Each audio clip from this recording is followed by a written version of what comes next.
Dunyoda juda ajablanarli shaharlarga to'la joylar ko'p, lekin ularning ichida bittasi bor. O'zining sirli qutb kechasi va hayratlanarli tabiati bilan boshqalardan ajralib turadigan Murmansk.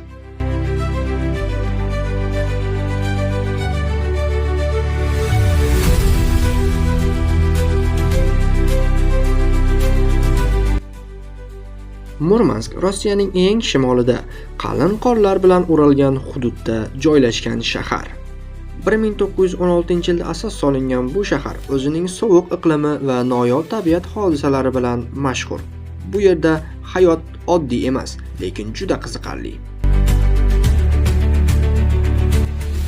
Murmanskda qish juda uzoq davom etadi. Havo -20 gradusgacha sovib ketadi. Kuchli shamollar esa sovuqni yanada keskinlashtiradi. Yoz esa qisqa va salqin, ko'pincha 10-15 darajadan oshmaydi.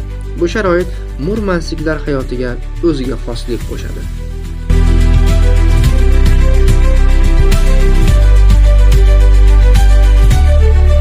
Murmanskning eng g'aroyib jihatlaridan biri qutb kechasi. Dekabr oyidan boshlab qariyb 40 kun davomida quyosh umuman chiqmaydi. Shahar butunlay qorong'ulikda qoladi. Hayot esa faqatgina ko'cha chiroqlari yordamida davom etadi. Bu hodisa shaharni yanada sirli va ajoyib ko'rsatadi.